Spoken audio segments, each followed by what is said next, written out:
welcome to Goma Carpool with the very same, remember me, Rachel's and Juliana. So Rachel, it's been a while. Why don't we do a brief life update so people know why you haven't been around? It's not because our friendship broke up, or you don't like riding in the car with me anymore, or I stopped going grocery shopping, or any of those reasons. Yeah. Why have you not been around, Rachel? I have been away. Where have you been, Rachel? I've been in Kinshasa. Ah. Yeah. You know, the capital. Capital, Congo, and I'll pop up a map here to show you the distance between Goma and Kinshasa. Yeah. So you've been far away. I've been far away trying to chase opportunity and love. Although I was not chasing love. Love was already there. Love was there for you. Yeah. My man happened to live in Kinshasa. Yeah. So it was another motivation, the big one, to actually stay longer. Understandably. Yeah. Long distance sucks. It does. And you guys were long distance for how many months before you? 6 months. I didn't realize it was that long that you were long distance before you moved to Kinshasa. Yeah, it was 6 months because we started dating like in November last year. Okay, so you know the pain. I do. Long distance sucks. Yeah. Yeah, and then Kinshasa is a bigger market. I'm an entrepreneur. This is a struggling entrepreneur. It's just chasing some opportunities in Kinshasa, and so yeah, I stayed for 6 months. Awesome. And now you're back in Goma. So you came back for a wedding. A wedding, yeah. One of my closest friends was getting married here, so I came for the wedding, and I was supposed to do 3 weeks and go back, but life has been happening, so I'm staying longer. And guess who's happy about that? Me. Yeah. So I think it's been a month since I'm here? You came A little over a month. I think you came on like October the 7th? The 6th. That's right. You came right before I came back from the US. Yeah. You came on the 6th. Mm-hmm. That's right. And so it's been a month and a couple of days. Yeah. So what is it like? How is it being back in Goma? It's a beautiful place. The most amazing landscapes are here. I love the lake. It's good for my soul. No matter what I'm going through, sometimes I just have to look at the lake and feel like it's going to be alright. It has that thing. I don't know what is that. It has that power, and it's weird. Nature, man. It's right? so rejuvenating and calming. Yeah. And it's way more calm here compared to I know it's paradoxical to say that because this is a conflict zone and everything that has been going on. That's true. It's crazy. I just remembered why I was like, why is it paradoxical? I don't get it. Yeah, it's so nice. What are you talking about? That's right. We are currently in a conflict zone. We are in a war zone. Yeah. Red zone. Some people are not allowed to come here. Some works and some countries will be like, do not go to go. Yet it's just so calm because the nature and just. And to be clear, there's not fighting going on in the city. Yeah, it's like around the city, but the city is quite calm. Yeah, there's a lot. Sorry, I was switching to French. Yeah, it's fine. There's a lot of a situation of securities here and there in the evening in some places, but not everywhere, not in my neighborhood. So it's quite safe even late at night, unless you're targeted if you have conflicts with people, and I think that happens everywhere in the world. Right. Well, I would say, because there is the military police that is out at night. Yeah. And so, sometimes they're drunk, sometimes they just want to give you a hard time. Yeah. So there is that. There's that. And they're armed and stuff. Yes, they are. But that is one thing about the police. They are armed and all, and they do intimidate people for cash. But it really can be solved with cash. You know what I'm saying? It's not the murderers who are looking at actually killing, or it's different. So the police people, you meet them like that, they're gonna give you a headache, but yeah, they're gonna get some money out of you. If you want to have your life easier that night, just give a little $5 or $10 and you get out of that. Yeah. So yeah, you don't feel safe with them, but you know you can come out. But if you meet cold blood killers, I don't know that we're not supposed to talk about this. Okay, moving on. Because there's much more to this place than just that. It's just that's what people focus on. The whole point of this channel. We're trying not to focus on that. Yes. Yeah. But we don't want to ignore what the reality is. Exactly. Because, like, I don't think I told you, I had a horrible experience with the police. Yeah, I haven't heard about that. Last week. Oh, you would post it, but Yeah. you haven't, so I did a poll on Instagram, like, I haven't posted many Goma videos yet, so should I post that video or not, when the whole point of my channel is to present another side of Goma, and this just feeds into the stereotypical view of it. And the winning vote was that I should post it now. Yeah, because you know it's a reality and it happened to you. Yeah, but I personally, like, even though I did the poll to see what people thought, I just felt like, and there were like Congolese people, like Congolese friends who voted in the poll who said to post it now, so it wasn't, you know, so, but I feel like so strongly that that's not the view I hope to be presenting on my channel. Yeah. So I don't want it to be like the third video I post. But it was horrible. I was crying. The police officer got in my car, had me drive around. Like, I didn't know what he was going to do to me. I didn't know where he was going to bring me. Like, what time was that? What time of the day? No, yeah, what time of the day? It was like 2 p.m. What? Yeah, thankfully it wasn't the night. But because this was not a police officer, this was a traffic cop, to be clear. Ah, the traffic cop. Yeah. They do that. They do that. Yeah. Separate episode on that, but sorry. that does happen. But there is so much more to this city, and there is so much more to it than it being a war zone, for example. And like that's the point of what we want to talk about, and we want to share Congo and Goma with all the people who don't get to come here or are interested to learn more and maybe want to learn more before coming. Yeah. So yeah. Just a trick next time. One of those traffic officers get into your car and you have everything in order. Yeah. Drive him to wherever you want to go. Wherever I want to go? Yeah. Hervé said to like call him next time. He was like he'll talk to him. He was like call me or call Florence, and we'll talk to them. No, trust me. They don't have that much power. Yeah. If you're calling like a general or colonel, that can intimidate them. Yeah. Next time, drive them to wherever you want to go. Okay. They're gonna say that you're kidnapping them. Then they're gonna get the hell out of your car. Okay. I do that to that all the time. Oh my gosh. Okay. You're not getting into my car. I'm gonna make you regret. I know. It's like it's freaky. Yeah, they just need to know to what extent you can be intimidated. They're bullies. Yeah, and that's why I was so upset. I started crying in front of him. I was like, ugh. And they just, okay, let's see who's the bully now. Anyway, but I guess it can't be that easy for you because you're not from here. Yeah. Anyway, back to the beautiful things about the place. Yes. So what did you miss about Goma?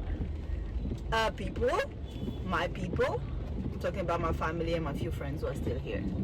Yeah, and obviously I missed the food, the fresh food in Kinshasa is extremely expensive. Please share about that. Share about how expensive the food is, how there's not fresh food, how it's crazy because like you have fresh vegetable, meat. Well, it's all congelé, surcongelé, and expensive fruit.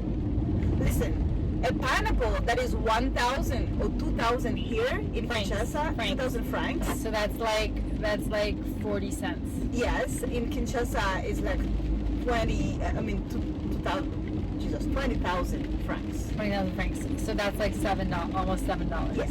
No, it's more than $7. Yes. So it's just like 10 times more expensive. The ones that are not that good enough, you can get them for 10,000 francs. It's unbelievable. Avocados, you have a small avocado like this for 5,000 francs, and for that same amount, you have 5 really good avocados here. it's just so hard to be healthy, to eat healthy there. Grocery shopping is a little nightmare because you're just looking at all the money you're spending at buying this food, and it's a fraction of the price in Goma. You go like, are you serious? And most places, everything is expensive, and the problem is you're not getting the value back for what you're paying for. Like, they have really nice restaurants, nice decors, beautiful places, AC, you know. Right, they know because how we to talk about the cook. weather too in Kinshasa. Yeah, I will. Because, you know, AC, we don't need AC to go on most places. We don't. And that's how perfect the weather is. The weather is like 70s year round. Yeah. Basically. Yeah. And so you would pay all that money in a restaurant. You're paying $50 for a cocktail, $30 for a cocktail, and then the service is shit. You know, the drink can actually be good. For those who drink alcohol, they say there's a lot of fake alcohol there, and so they give you crazy hangovers in the morning, crazy headaches. So you're paying sometimes the same price as original stuff for fakes, and it's just not right. And the service, customer service does not like exist in most places. Like, people treat you anyhow. Yeah, there's some really nice place that really try, but it's rare. So I struggle to see why I'm spending money for like stuff. I just don't get it. The economy is hard. You can just, if you're not really rich, you can't really live well. I'll come back to talk about the weather. Stay tuned. Yeah. Okay, so we were talking about Kinshasa, Yeah. and you were going to tell us about the amazingly beautiful weather they have there. It just is so hot. My God, you And sweat, humid, isn't it? And very humid. So what? Well, my dad told me. I don't know how accurate that is, but it sounded correct. They said that the way Kinshasa is built, the way it is geographically, the waters underground is much closer to, you know, the earth than normal places like Goma, for example.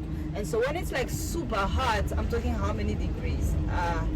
I need to talk in Celsius. In Fahrenheit. You can put Celsius, and I'll translate. I'll put a caption to Fahrenheit. Yeah, it can get to like 40, more, 45, and so when it get like super hot, sometimes more. It's just you. And so when it gets super hot and the sun hits the ground and it overheats the water underground that is close, so it gives like a sort of steam effect in the entire city, you know. And so you just feel like you are in a living sauna, like you all just are in a sauna without having to want to be in a sauna or not. And so it's extremely hot. If you don't have an AC, your life is extremely miserable. Extremely. And which brings me to so you gotta have an AC, functioning AC in your car, in your house. However, Traffic. You have to talk to traffic now. yeah, because like I'm talking, you know, cars and house. So I'm gonna talk about two things: traffic and electricity. Traffic is like one of the craziest I've ever seen, because it's stupid traffic. Even, you know, it's just stupid traffic because people are not being disciplined on the road, and so they create these crazy traffics that piles up. Oh my God! Gosh. Fucking motos. What was he doing? I don't know. But it's like the moto who is parked like right behind me. Yeah. It's just ridiculous. Sorry, you guys. These things happen all the time. Goma here. traffic. Yeah. Right. So For reference, like I think Kinshasa traffic is like worse than LA traffic or like DC traffic. How about like, New York? Yeah, New York, but LA is like known to be like the worst. Yeah. And Oh, I didn't know it then was worse than New York. yeah. And like Kinshasa is like way worse. Like it can take what should take like 15 minutes can take like 3 hours. Yeah, it right? can take 3 hours. Yeah. And you know, you're not gonna dump your car on the road. If you're in a taxi, you can leave the taxi and walk, and then you have this crazy heat anyway. You can't really walk long in that heat. Yeah, you cannot have two programs in one day if it's not in the same area. You cannot. because the time it's gonna take you to get from one place to another, and then for the second place to another, you're gonna be super late. And bring me to another place, to another topic. You know, lateness. Now I know, like, black people in general, Congolese people, we're known for being late. We don't respect time, but Kinshasa is a whole other level. Okay, and I didn't say so that. excused. No, you didn't. I did. And it's so, like, it's somehow excused because people cannot control the traffic. Sometimes you know that this is supposed to be a 30-minute drive, but you prepare yourself to do 1 hour 30 minutes, and then you ended up doing 3 hours, and you have a whole meeting waiting for you. Like, what can you do? So, like, you don't even get mad anymore when people are late like that, because it's gonna happen to you too. It's just crazy. If you don't live in downtown Gombe, your life is just hard. People have to leave home at 4 a.m., 5 a.m. to go to work if they want to get to work at like 7 or 8, you know. So people have to wake up very early. It just makes people very stressed and just on their nerves. Like, anything can piss off because of, and at the end of the day you start understanding people, because you end up becoming like that too after some time. You've missed an appointment because there was a stupid traffic that was never supposed to happen somewhere, and then it's extremely hot, and then maybe the AC died, and yeah, so there's just so many things. That is a difficult city to live in. People who were born and raised there are used to it. I don't get it. Is he telling you to go forward? Yeah, he's like, go. Thank you. Yeah, and then home, AC home. But if you don't have power is an issue there. Like, it's SNEL that still provide power to everybody else. SNEL is the national utility. Yeah, it's the national utility, and it sucks very much. Other cities like Goma have 3 different utilities, so people can, that competition allows people to actually do better. Bref, Goma is way better than Kinshasa when it comes to electricity. Because we got Nuru. Yeah, we got Nuru, and we have some other competitors in different places. Yeah, it's hard to, like, do provisions and put food in the fridge. It's gonna get spoiled. If there's no power for 3 days straight, then, and if you live in a place or in a building where there's no general or just some authority who can influence, who can influence now and make sure that you always have power, then you will struggle. Yeah, people try to find solutions one way or another, gen sets, batteries. But it's Gen sets are generators. Yeah, generators and batteries. But it's just not the same. It's really not the same. It's way more expensive. Way more expensive and very polluting. It's a hard place to be. Like, life is not. Yeah, and then dealing with, some of the typical everyday quinoa from a certain lifestyle, it's just a difficult thing. So, yeah. That is the name for people from Kinshasa. Yeah, that's how we call them, quinoa. that's how they're called. But so what I love about the whole Kinshasa culture is they're not hypocrites at all. I do appreciate that. There's pros and cons to it. The pros is that somebody will feel like you did something wrong, and they will attack you right away about it, probably insult you. But then, like, tomorrow, it's gonna be like it never happened, and they don't hold grudges. It's over. We're good, which is not the case here. Somebody will probably not tell you nothing and then hold grudge for the rest of their life. And if they are a really terrible person, they can hurt you one way or another behind your back. Yeah, that's at least one positive thing. But then again, this is not everybody from Kinshasa. There's like so many amazing people that I met. It really just also depends on neighborhoods. I spent a lot of time from the really, crazy neighborhoods when I was younger, and the 6 months that I just spent in Kinshasa, I spent it more in the other type of neighborhood that was, you find a lot of well-educated young men and young girls, and just normal people. So my trick, if you want to go live in Kinshasa and have a somewhat normal life, make sure you have a lot of money, because everything is expensive, and make sure you live in a nice neighborhood, which is also very expensive. Again, it goes back to money. And make sure that if you have kids, you take time to educate them properly, not only at home, but also you put them in some really good schools. Because there's some really good private schools. Yeah, they do have really good schools in Kenya, don't they? Yes, they do. Again, very expensive ones. Basically, there's no way you can have a quality life if you don't have really good money in Kinshasa. That's just my conclusion. That's tough, because there are how many people in the city? Oh, it's growing every day. My God, I read some statistic that was saying that it's like 10 million. Some others said 20 million. I don't know which one is which one. But one thing I know is it's way more than 10 million people. Yeah, I thought it was like 17 million or something. See? And it was built for like 7 or something like that. Some weird, like, total disparity. See, that even crazy. It's a lot of people. It's a lot of people. And quality of life, man. If you don't have money, you're doomed. So, one interesting thing, and I'll try and post this if I can find it, is there's this ranking that shows like quality of life with cost of life, and Kinshasa is like one of the highest ranked in terms of highest cost of living and lowest quality of life. yeah. Well, here's the thing. See what I say? It's like it's more expensive than like Paris or something like that. Like, I believe it is. If you want to have a somewhat decent life, you'll have to pay more than you pay in Paris.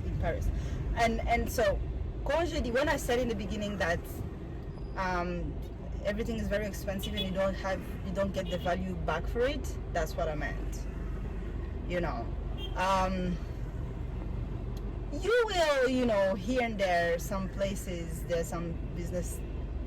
Most great businesses are owned by foreigners anyway. That country is not built on local entrepreneurs like Goma is. Country, Jesus, that city, like Goma is. There's a lot of businesses belonging to foreigners here too. But Kinshasa, it's worse. Almost everything good of a great quality is owned by either Lebanese or Indians or things like that. That is life in Kinshasa. But I feel like I'm not doing this as a justice either, because I'm just talking about the negative. Right. So let's do a switch. Let's talk about, and we were talking about the negative also in light of Goma. Yeah. Because you're also, yes, you're from Kinshasa, but you're also from Goma, so you also are a little slanted in that way. Yeah. And it makes sense that you have a love for Goma, and can criticize the things that Kinshasa doesn't have that Goma does. Yeah. But so let's hear about what is very cool about Kinshasa, because I know that there are a bunch of things. I myself still have not gone. I'd love to actually, when I go, hopefully I'll go soon, I'd love to do an episode for the series and kind of like introduce Kinshasa and through like first time person's perspective eyes. But so there's opportunities, there's it's very international. Like, tell us some of the things that you love about Kinshasa. Okay. Well, it's a big place, and so there's everything. Goma can be quite limited in terms of places and things to do, activities. Kinshasa have it all. It has it all. Like talking about a park. I don't know, movie theater. Water splash parks. I don't know, they have very nice restaurants, great hotels. They have the food is very delicious. They're not necessarily cooking food for the nutrients and how it's gonna build your body. They're cooking food for how it's gonna taste, and it's very delicious. It's a rich place in terms of culture. You have every culture from the earth in Kinshasa represented. So you can learn a lot about different cultures by being there. It's very international. There's a huge expats community. That is one of the reasons why things are just so expensive. There's a lot of money in Kinshasa, not only for the experts, or just that is a tiny part of it. Most of it is for the politicians and and every other thing.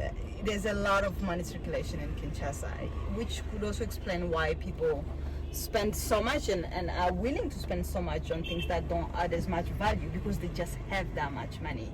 The market is huge. So for an entrepreneur to find a great product, that is accepted in such a big market, your product can explode and you can it can go crazy, right? Normally there are more opportunity for when you know the right people. There's this thing they say, you don't wake up early because if you wake up early you succeed more than others. You wake up early because non, c'est quoi le truc encore? You wake up early because you want to because you want to beat the traffic. Voila. So the thing is actually just saying, I didn't say it well, but it's basically saying that it's not because you're like waking up early and working harder than other people that you're gonna make it in Kinshasa. It depends on who you know. So you can just meet somebody who is just gonna change your life overnight, because there are a lot of influential people like that in Kinshasa, and decision makers that can say a word and your career will just change. They can just say a word and your business will explode. And people live off of that. It's the whole culture around Kinshasa revolves around showing off, so that you can have this person's attention, because if you get this person's attention, your business will change, your career will change, and right? So if you network well in Kinshasa, you set, while you can try to network for 10 years here in Goma, but you still be limited somehow. People are more fun. They know how to have fun. They are they live like tomorrow doesn't exist. This person comes to it, but as a person who have always lived in the future, trying to do things for the future, trying to take decisions that are better for the future and sacrifice the present, I just grew up to realize that it's important to also just enjoy life today, because you don't know what tomorrow holds, and you might be investing all that money, all that time and energy into that business. It's not gonna probably go as you want, and somebody else was just living every day like it was the last day and was just being happy, and I grew up to start appreciating that, in Kinshasa. You don't think there's that aspect in Goma too, because people have been living in such difficult circumstances that there's also this sense that tomorrow is not for sure, tomorrow is not promised? Because I feel like my experience of Goma is similar to what you're describing right now in Kinshasa. And I feel from small things like how, or I don't know, maybe this is considered a big thing, but from things like how here I have literally never gotten a wedding invitation earlier than the week of the wedding. And in the US you send out save the dates a year in advance, and the invitation 9 or 6 months in advance. I don't know what the actual rules are, but things are planned so far ahead, and the weddings are planned relatively far ahead, but I don't know, there's this sense, Goma has been Motos. Yeah. You know, Goma has been like a war zone, Yeah. like for so long that I feel, and like the East has had conflict for so long that I feel like people live here with that same sense, with the sense that like tomorrow's not promised. You really need to take advantage of today, and like not planning too far ahead. I feel like it's very much, my experience has been that it's very much culturally a Congolese thing, not just a Kinshasa thing. Yeah, well, And it makes sense given the history of this country and how people have had to grow up and live, that like people are not, their strong suit, generally speaking, this is all generalizations, is not planning ahead. And it seems to me like it comes from this sense that like tomorrow's not promised, you know. I don't, well, totally agree. I just don't think this has anything to do with the war. Oh, okay. It's a thing. You think that it's we just had. culturally Congolese thing? And I don't think it's just a Congolese thing. I think it's generally an African thing. Oh, okay. Yeah, okay. And you can see it in the way we manage things and the decision we take is very short-sighted. We don't plan ahead. We're just like learning to. We don't really plan ahead that strategically, and you can see it so much in our economy, in our politics, that's one thing. But the part where you just like enjoy today as much as you can, That's or Kinshasa. Kinshasa is just on a whole other level. But there's also that the people who enjoy that much and spend that much money like that, they do happen to be having a lot of easy money as well. You know, all the administrative offices are in Kinshasa, and if anything has to happen at all, you know, visual arts, you know, we're growing. We didn't invest as much in it. But we didn't invest as much in anything. But we also have some good academy, visual art academies. But I think that culture is way more in Kinshasa than anywhere else. We still have this thing of, yes, tomorrow is not promised here. The work can start today, so let's be more careful and not spend our money on these luxury goods. Instead, let's, you know, buy some food to keep in the house in case, you know, anything happen. You know, it just is not like that. It just says it's just today. What's gonna happen? What's can possibly happen that has never happened before? Yeah. So let me buy that $1,000 week, and let me buy that $5,000 watch, and spend $10,000 in one night, one weekend.